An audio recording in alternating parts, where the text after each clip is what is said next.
A legal battle brewing in Salem over Oregon's transportation funding. The new lawsuit after the proposed tax referendum moves to the May ballot.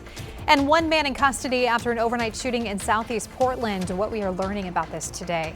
Plus, a 3-day hearing expected to wrap up on whether federal agents should be allowed to use tear gas on ICE protesters. A former Fed's perspective today. Is this excessive force? It's unnecessary force. Plus, the Pentagon vowing to ramp up strikes across Iran. Now Hezbollah firing back.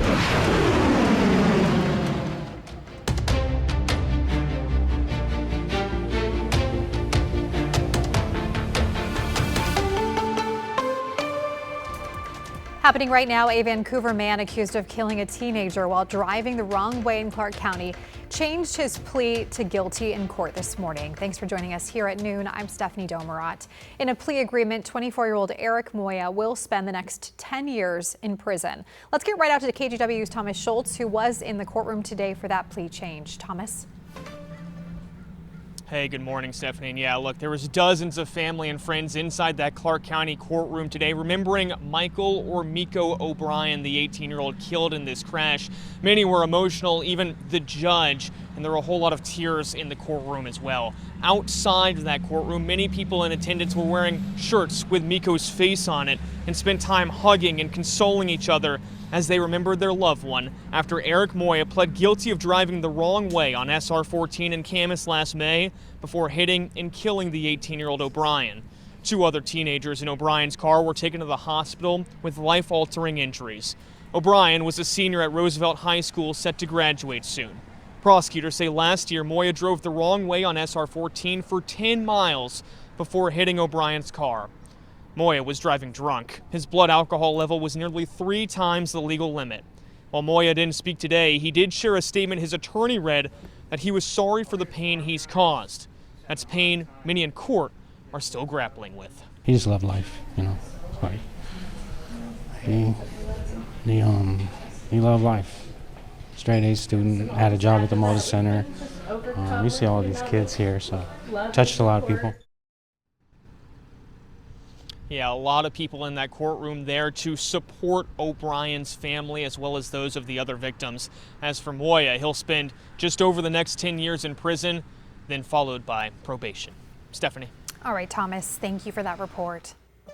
Well, shocking new video this afternoon coming into our newsroom. Take a look at this. A traffic cam in Cowlitz County capturing that moment that a car was sliding in the wrong lane, sliding down I-5 on its roof.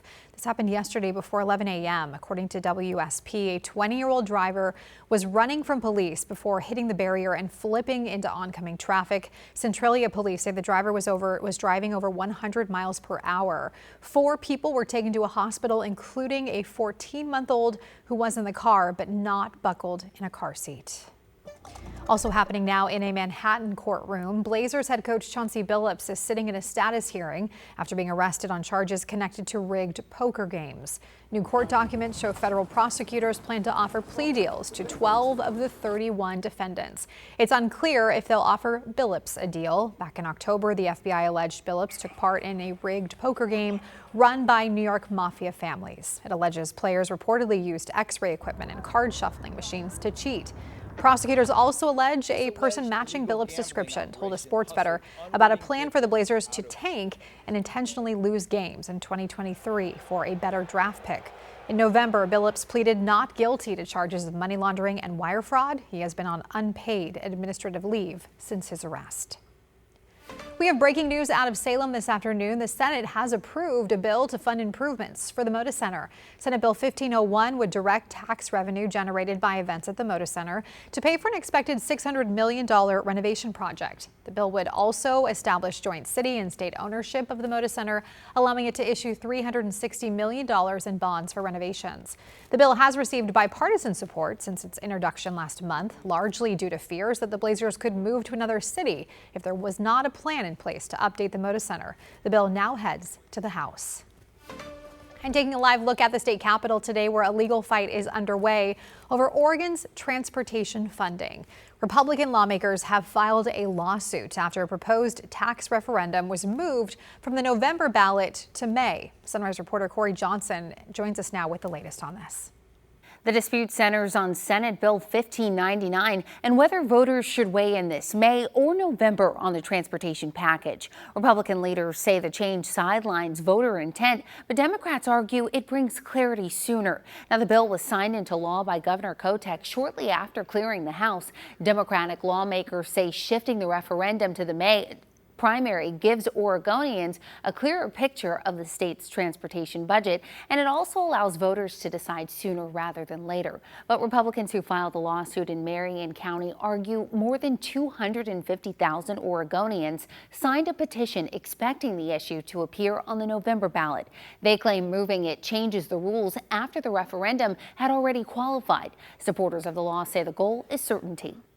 From the beginning, many of us believed a sweeping tax increase like this should not be decided only inside the Capitol building.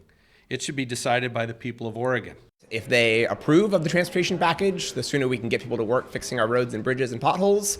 And if they don't approve, the sooner we get to work figuring out a budget that will actually work for everybody. Republican Senate Leader Bruce Starr is among the plaintiffs asking for a temporary restraining order on the law. The governor's office told KGW it does not comment on pending litigation.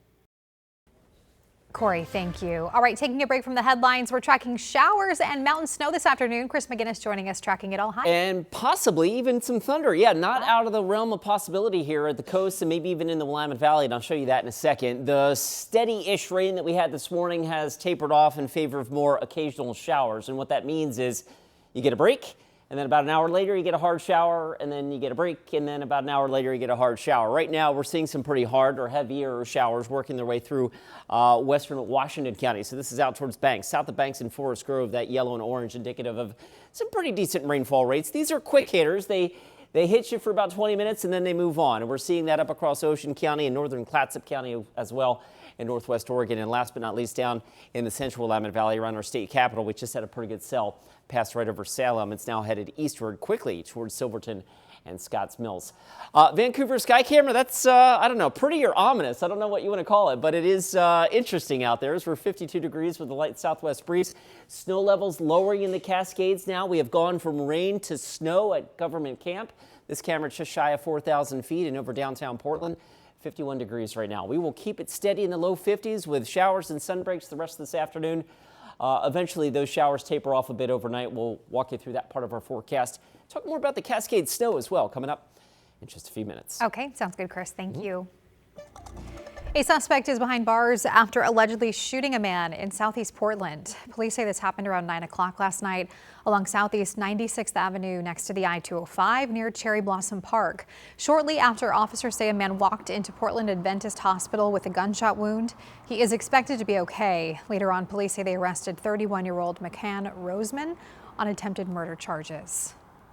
And happening right now, it is the final day of a high-stakes hearing in federal court as protesters describe being shot with less than lethal munitions at Portland's ICE building. Now, at the end of these hearings, the judge will decide whether to continue restricting the use of tear gas at the facility along South Waterfront. Investigative reporter Kyle Boshi was in the courtroom.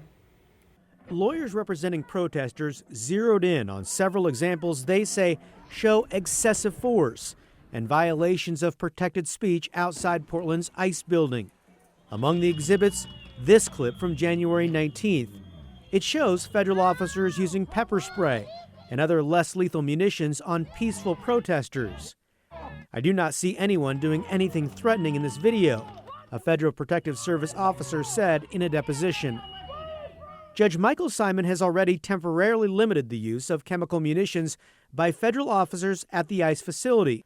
Now, protesters, including Jack Dickinson, also known as the Portland Chicken, are asking Judge Simon to extend those restrictions. What I've been able to witness in my extensive time down there has been a pretty consistent tactic of using violence and force irrespective of the conduct of the crowd. Lawyers for the Department of Homeland Security argue federal officers are protecting the ICE building, and tear gas and other munitions are key tools to prevent violence and protect officers. Is this excessive force? It's unnecessary force. Lawyers representing the protesters are also relying on the testimony of Gil Kurlikowski, the former head of U.S. Customs and Border Protection spoke with KGW last month. It's so clear that the Border Patrol, ICE, et cetera, are not trained in how to deal with crowds of any type, particularly in an urban environment like Portland. Kyle Aboshi, KGW News. That was Kyle Aboshi reporting, and the hearing is expected to wrap up today. The judge is expected to make a ruling shortly after that.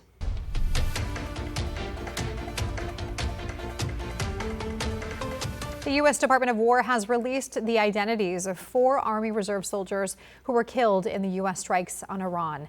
Now, they include 39-year-old Sergeant First Class Nicole Ammer from Minnesota, 42-year-old Sergeant First Class Noah Tietjens from Nebraska, 20-year-old Sergeant Declan Cody from Iowa, and 35-year-old Captain Cody Cork from Florida. All 4 were at a port in Kuwait when it was hit by a drone strike on Sunday.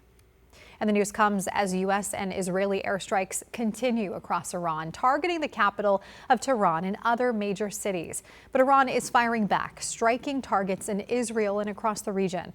As the war now enters its 5th day, we got an update from the Pentagon this morning. Secretary of Defense Pete Hegseth saying the U.S. and Israel will fly day and night, striking Iranian missiles and defense facilities. We have only just begun to hunt, dismantle, demoralize, destroy, and defeat their capabilities. Iran has since targeted several U.S. sites in the region, including the U.S. consulate in Dubai and an airbase in Qatar. There were no casualties, but the attack has prompted the U.S. to close multiple embassies and consulates across the Middle East.